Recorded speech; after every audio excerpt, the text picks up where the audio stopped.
preamble. An all-round developed country not only includes economic development, but also growth on the social front, the quality of life, women and child empowerment, education, as well as the awareness of its citizens. The urban population is well aware of their rights and know how to take advantage of it. However, people living in India's remote locations are forced to live in ignorance. Let me present to you a case study. My second cousin, Sejal, lives in a small village near Sagar. After her matriculation exam, she was forced to drop out of school. The reason? The village had no provision of a junior college for her to attend. Her family appealed to the Gram Panchayat, who rejected all their pleas and believed that education wasn't so important, especially for a girl. Helpless, Sejal asked us for help. My parents then contacted an NGO called the Diksha Foundation, who visited Sejal's village and made the students aware of their right to education. They finally convinced the Gram Panchayat and built a junior college in town where Sejal now studies science. Presently, there are around 25,000 to 30,000 functional NGOs, and it is a matter of utmost pride to say that I have previously worked with two. I have worked with Udan and their summer internship program, where I taught kids hailing from impoverished families. Currently, I am also a part of the Lions Club, whose sole motto is to serve. Through these platforms, people are becoming aware of their basic rights and changing the persisting stigma around it. NGOs have more benefits of working in rural areas because they are much more flexible and act as a mediator between the people and the government. Therefore, I believe that NGOs are a must in India's remote locations. Thank you.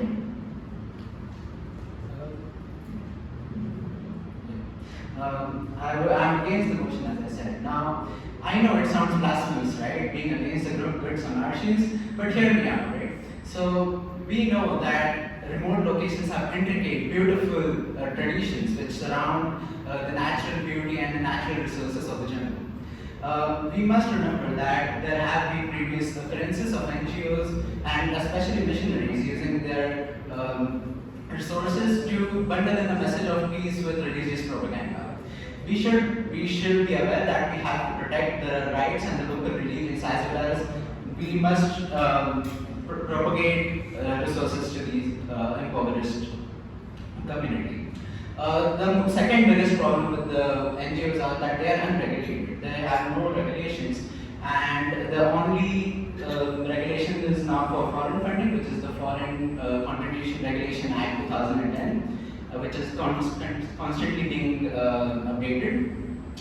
Also, if you take an example of an educational NGO, right, it should be propagating or like helping, facilitating the government to be able to reach remote locations rather than being the one who is giving the education or giving educational facilities, because NGOs are not permanent, but the government is.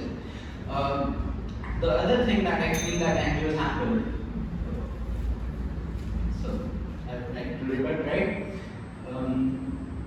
So you said that the educational facilities, right? Had the NGO then tried to pressurize the government using their resources, which is, by the way, a great use of democratical means of transmission to acquire what we need. It would have been much better, right?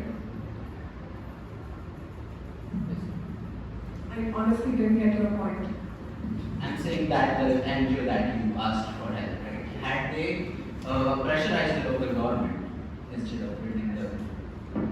They actually made the students aware of their basic right to education, so it wasn't the NGO who was pressurizing the Gram Panchayat, it was the students appealing to it. And that's how the Gram Panchayat got convinced.